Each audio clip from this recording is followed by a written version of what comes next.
En el programa de hoy, 40 días por la vida habla sobre propuesta que pide penalizar a provías que estén alrededor de clínicas de aborto. Vaticano señala que propuesta de ley anti-homofobia en Italia viola las libertades de la Iglesia. Además, lanzan cruzada de oración por el proceso constituyente en Chile. Hola amigos, bienvenidos a su noticiero EWTN Noticias con enfoque católico. Soy Eddie Rodríguez Morel. Iniciamos el programa contándoles que hace unos días el Partido Socialista Obrero Español propuso penas de cárcel para los provida que se sitúen en los alrededores de las clínicas de aborto y que supuestamente acosen a las mujeres que van a abortar. Para hablarnos más detalles sobre este tema está conectada con nosotros Nayeli Rodríguez, coordinadora de 40 días por la vida en España. Nayeli, te damos la bienvenida a EWTN Noticias. Hola Eddie, muchas gracias por invitarme a tu programa. Nayeli, primero que todo, ¿podrías comentarnos en qué se basa esta propuesta del Partido Socialista Obrero Español que quiere penas de cárcel para los provida que se sitúen en los alrededores de las clínicas de aborto? ¿Estás de acuerdo con que se diga que se acosa a la mujer para que no aborte? No, básicamente esta propuesta de ley se basa en una información de la CAI, que es la Asociación de Clínicas Acreditadas para la Interrupción del Embarazo. Así que, como se puede ver, es una información absolutamente sesgada, ¿no? Supuestamente ellos afirman que un gran porcentaje de las mujeres se sienten acosadas en los alrededores de la clínica, ¿no? Y bueno, esto no es así. No, los Provida no acosamos a las mujeres. Desde 40 días por la vida, por ejemplo, simplemente nos dedicamos a rezar por ellas en silencio, ¿no? Ni siquiera nos acercamos a ellas, así que el acoso es imposible, ¿no?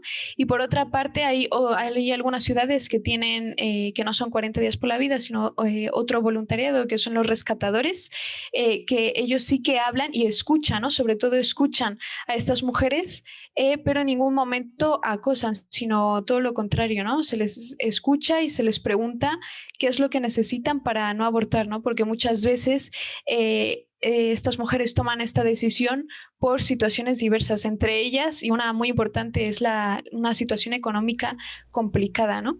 Así que no, considero que al contrario, los Provida escuchamos e intentamos dar soluciones a lo que la sociedad y el gobierno pues han fracasado, ¿no? Para ayudar a estas mujeres. Frente a este panorama, ¿qué acciones se están realizando desde 40 días por la vida en España para contrarrestar esta lamentable propuesta? Bueno, en España lo que intentamos hacer básicamente es seguir adelante hasta que esta ley no entre. Por nuestra parte vamos a seguir organizando campañas y en julio, es decir, en muy poquitas semanas, lanzaremos una campaña de oración, una novena a Jérôme Lejeune, para intentar frenar esta ley, ¿no? Y por supuesto vamos a llevar a cabo una incansable lucha a través de los medios de comunicación y de nuestras redes sociales para concienciar, ¿no? Sobre el peligro que supone esta ley. Supone esta ley en general a los ciudadanos, ¿no? Porque al final empezamos nosotros, pero eso significa que si tienes el derecho para coartar las libertades de un ciudadano por una razón, por una ideología, ¿qué será lo siguiente, ¿no? Nayeli, finalmente, ¿qué mensaje le darías a los provida que con esta propuesta de ley ven amenazado su accionar en España? Bueno, para empezar les diría que no se asusten, que no se desanimen. Desde 40 días pues vemos la lucha provida desde un plano espiritual, ¿no? Así que tenemos la firme certeza de que Cristo ha vencido, ¿no? Entonces, incluso aunque llegaran a aprobar esta ley, como ya ha ocurrido en otros países como Reino Unido o Alemania, sabemos que al final va a terminar, ¿no? Y bueno, por supuesto que siempre hay que seguir luchando allí desde donde estén, desde la manera que sea, ¿no? Hay muchas maneras de defender la vida y sobre todo no quedarse callados, ¿no? Porque quedándonos callados es como estas leyes van avanzando. Creo que además es un gran indicador y una gran oportunidad para traer de nuevo sobre la mesa el tema del aborto, ¿no? Y para recordar que toda vida humana tiene un valor incalculable. Nayeli Rodríguez, coordinadora de 40 días por la vida en España, gracias por haber estado con nosotros en EWTN Noticias. Gracias. Gracias, Nayeli. En otras informaciones les contamos que el Vaticano señaló que propuesta de ley anti-homofobia en Italia viola las libertades de la Iglesia. Conozcamos los detalles. Recientemente, el Vaticano intervino ante el Estado italiano por una propuesta de ley antihomofobia presentada en el país, alegando que la legislación tal como está escrita viola las libertades de la Iglesia Católica. Según el diario italiano Corriere della Sera, hace unos días el secretario del Vaticano para las relaciones con los estados, Monseñor Paul Gallagher, entregó una nota diplomática formal a la embajada italiana ante la Santa Sede, en la que expresó su preocupación por el proyecto de legislación conocido con el nombre de Ley Zan, el cual busca la prevención y oposición a la discriminación y violencia por motivos de sexo, género, orientación sexual, identidad de género y discapacidad, y que está siendo examinado por la Comisión de Justicia del Senado italiano.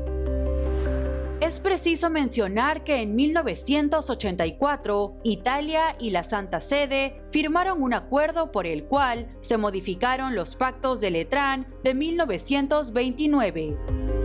Este garantiza que la República Italiana reconoce la plena libertad de la Iglesia Católica para llevar a cabo su misión pastoral, educativa y caritativa de evangelización y santificación. No obstante, de acuerdo a la nota diplomática entregada por parte de Monseñor Gallagher, la legislación propuesta, por cómo está redactada actualmente, viola este pacto. Ahora le contamos que el arcipreste de la Basílica de San Pedro en el Vaticano respondió a las polémicas sobre las misas privadas en el recinto. Veamos. El nuevo arcipreste de la Basílica de San Pedro, Cardenal Mauro Gambetti, respondió a las recientes polémicas suscitadas por la prohibición de misas privadas en la parte superior del recinto. Como se recuerda, en marzo del presente año, la Secretaría de Estado del Vaticano anunció la prohibición de las misas privadas en los altares laterales de la Basílica de San Pedro.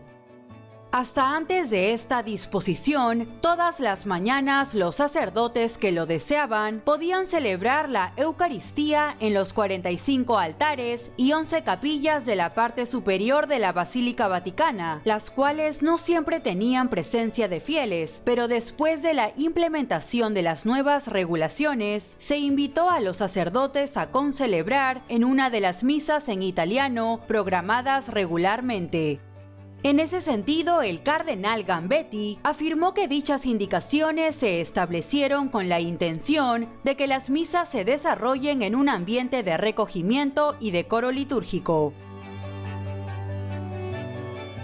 Al respecto, indicó que en síntesis, por la mañana, los presbíteros podrán concelebrar en una de las misas horarias en los lugares designados. No obstante, subrayó que se admitirán excepciones en cuanto a los lugares de celebración, con motivo de la memoria de un santo cuyos restos se conservan en la basílica, y a la realización simultánea de determinadas celebraciones para grupos de peregrinos o en la forma extraordinaria del rito romano. Asimismo, resaltó que ya dio disposiciones para que se concedan, en la medida de lo posible, las solicitudes de celebración eucarística en la franja horaria de 7 a 9 a.m. por parte de grupos con necesidades especiales y legítimas, de manera que las peticiones de celebraciones individuales también podrán ser discernidas caso por caso, velando para que lo excepcional no se convierta en ordinario, tergiversando las intenciones y el sentido del magisterio.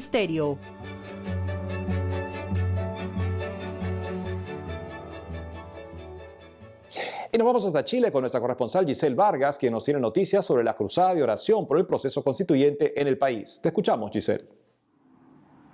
Muchas gracias. Desde un Santiago aún en cuarentena debido a la pandemia del coronavirus, quiero compartir con ustedes las principales noticias de la Iglesia en Chile. Y comienzo este informe contándoles acerca de una iniciativa de un grupo de laicos que busca orar por el proceso constituyente que vive el país. A partir del 23 de junio y todos los miércoles a las 7 de la tarde se realizará el Rosario de la Esperanza, con el fin de que el Espíritu Santo guíe el trabajo de quienes redactarán la nueva Constitución. La iniciativa invita a orar por las 155 personas que fueron electas a través de un plebiscito en mayo de este año para conformar la Convención Constitucional, organismo que redactará una nueva Carta Magna. Cabe recordar que este proceso tiene su origen en la crisis social desatada el 18 de octubre de 2019, a raíz del alza del precio de los pasajes del metro. La ciudadanía comenzó a manifestarse en forma espontánea, masiva y continua para exigir al gobierno una serie de demandas sociales que permitan mejorar la calidad de vida de los chilenos. En ese contexto, y en respuesta a las demandas ciudadanas, se generó un acuerdo político para concretar la redacción de una nueva constitución que reemplace la que está vigente desde 1980 y que, según algunos expertos, sería la base de los problemas sociales actuales. La primera reunión de los miembros de la Convención Constitucional se realizará el próximo 4 de julio. De ahí la importancia de pedir al Espíritu Santo que guíe el trabajo de los constituyentes electos para que en la nueva Constitución estén presentes los valores del Evangelio. En la instancia también se rezará por la santificación de los sacerdotes, por las vocaciones sacerdotales y religiosas y por las necesidades particulares de los fieles. Los interesados en participar de la oración del Rosario pueden contactarse al número de celular más 569-873-25476 y también pueden seguir la transmisión cada miércoles por el canal de YouTube de Un Rosario por Chile. Y ahora les informo acerca de un proyecto que busca acercar la Biblia a las personas con discapacidad cognitiva y dificultad de lectura. Con el objetivo de acercar y promover la vida espiritual de aquellas personas que tienen alguna discapacidad cognitiva y con dificultad de acceso a la lectura, la Pontificia Universidad Católica de Chile presentó la colección La Biblia Dice.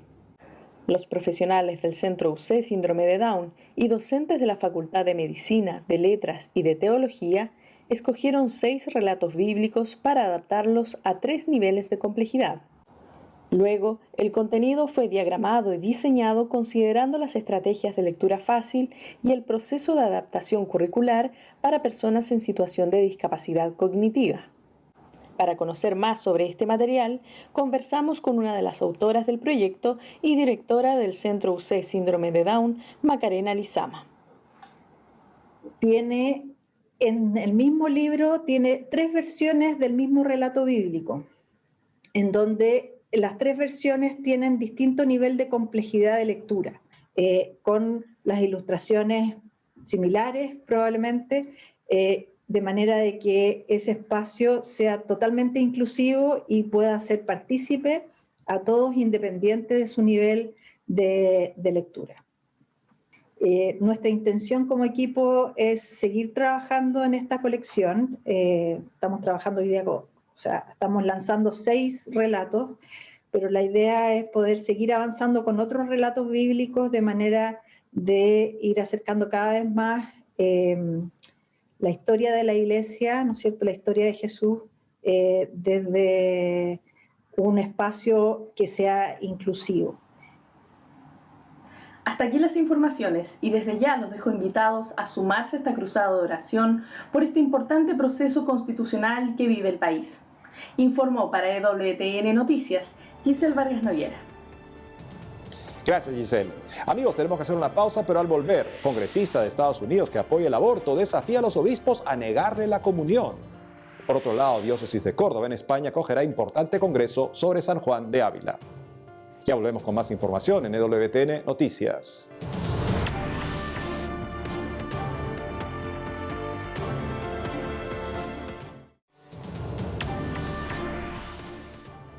Bienvenidos nuevamente al programa.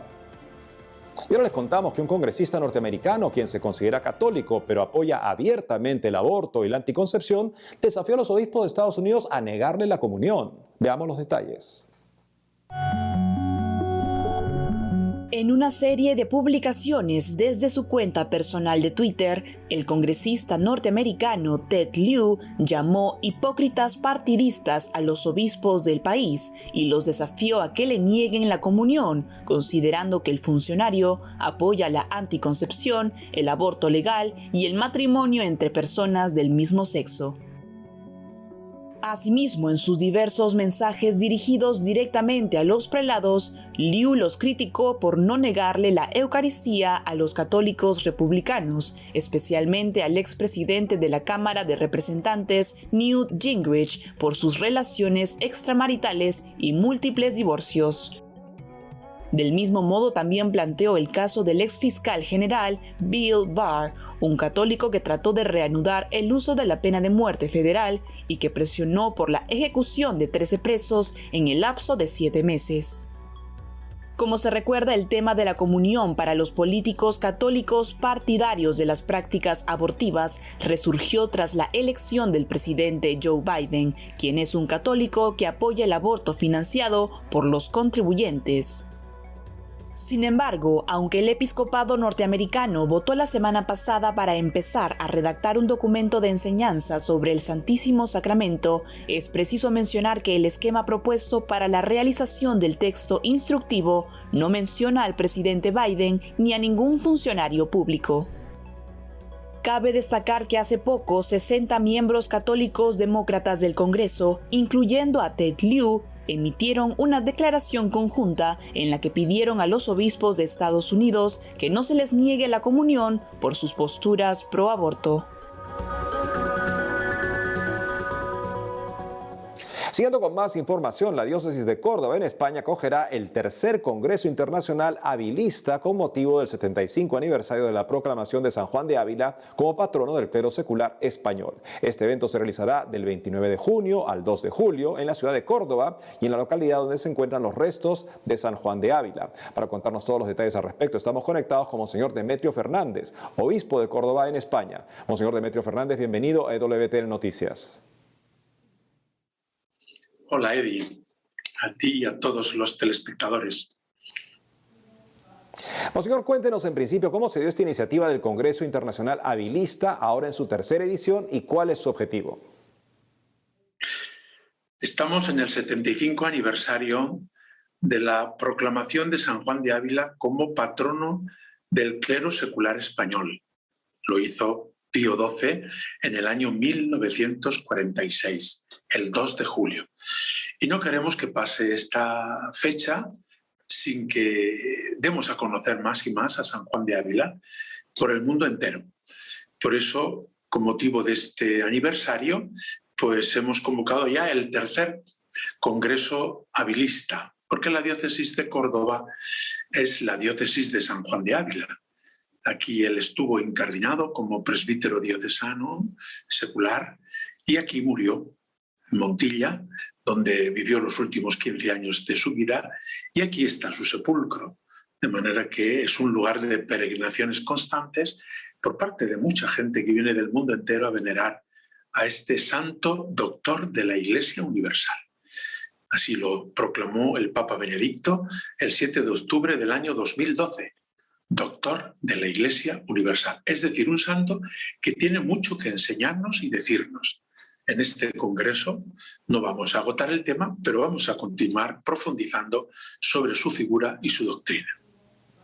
Al respecto, ¿podría comentarnos cuáles son algunos de los temas más relevantes que abordarán en este tercer congreso y quiénes son algunos de los expertos que participarán en él?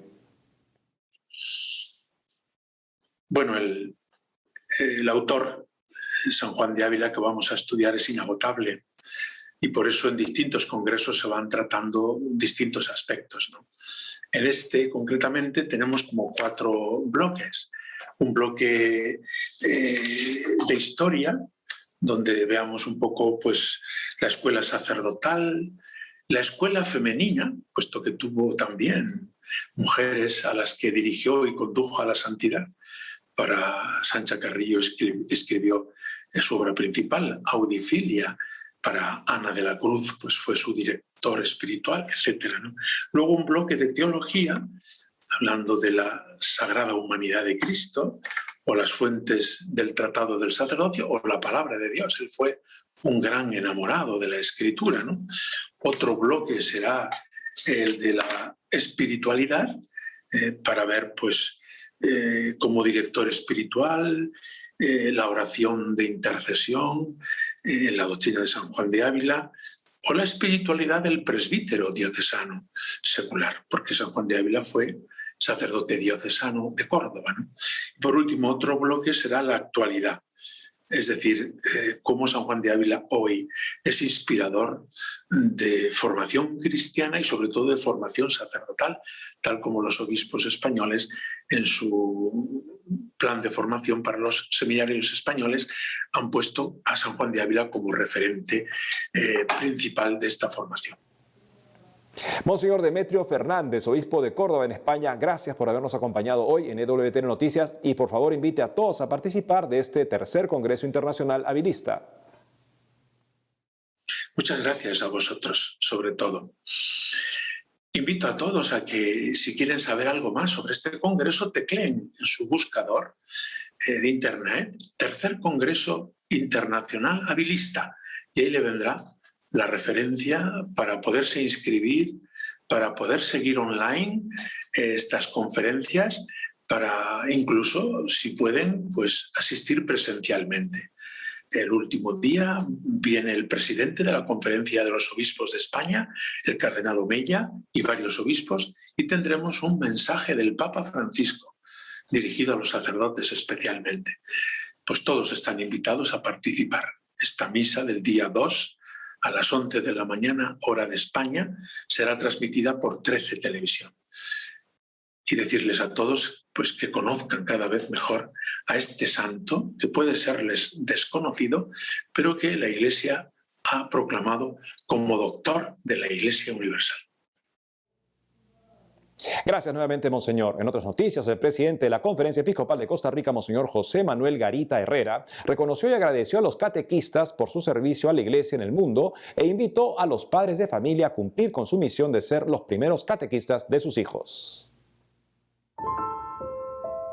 Hace poco el presidente de la Conferencia Episcopal de Costa Rica y obispo de Ciudad Quesada, Monseñor José Manuel Garita Herrera, reconoció y agradeció a los catequistas por su servicio a la Iglesia en el mundo e invitó a los padres de familia a cumplir con su misión de ser los primeros catequistas de sus hijos, alimentando su fe desde pequeños. En ese contexto, Monseñor Garita agradeció al Papa Francisco por haber instituido el ministerio de catequista y remarcó la importancia de esta misión en el crecimiento de la fe en el mundo. Los catequistas en todas las comunidades debemos animarnos para seguir impulsando la fe y renovar la esperanza para que muchos otros conozcan y sigan a Jesucristo. Asimismo, el prelado recordó que en su carta el Papa señala que no se puede olvidar a los innumerables laicos y laicas que han participado directamente en la difusión del Evangelio a través de la enseñanza catequística y que en la historia han predicado con su testimonio aquello en lo que creen para transmitirlo a tantas generaciones confiando en el Señor de la vida. Por ello, Monseñor Garita dijo que debemos animarnos para seguir impulsando la fe y renovar la esperanza para que muchos otros conozcan y sigan a Jesucristo, sobre todo en las familias. Por último, Monseñor José Manuel Garita agradeció a los catequistas que se convierten en verdaderos testigos del Señor para el crecimiento de la fe en sus comunidades al llevarles la palabra de Dios.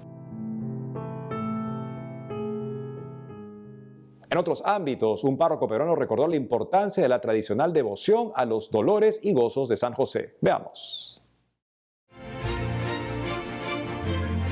El párroco de la parroquia San José Obrero de Barranco, en Perú, padre Pedro Seriani Rotondi, recordó la importancia de la tradicional devoción a los dolores y gozos de San José y resaltó el origen de estas reflexiones en torno al papel del santo en la vida de Jesús. Por ello, en el marco del Año de San José, convocado por el Papa Francisco, el sacerdote recordó que en los devocionarios populares dedicados al Padre adoptivo del Hijo de Dios, ocupan un lugar de importancia los 7 dolores y gozos de San José, los cuales son las devociones más antiguas y difundidas. En ese contexto indicó que la fórmula actual de esta devoción la desarrolló el sacerdote redentorista Beato Genaro Sarnelli, quien completó las oraciones con 7 momentos de gozo experimentados por el Padre terrenal de Jesucristo. En esa línea, resaltó que se encuentra estructurada sobre la correspondiente devoción a la Virgen Dolorosa, poniendo en forma paralela los dolores y las alegrías que no faltaron en la vida de San José. Finalmente, el párroco Pedro Seriani Rotondi dijo que estas meditaciones deben poder ayudar a la sociedad a profundizar en el rol paterno de San José y su dedicación total al misterio de la encarnación como custodio del Redentor y verdadero esposo de María.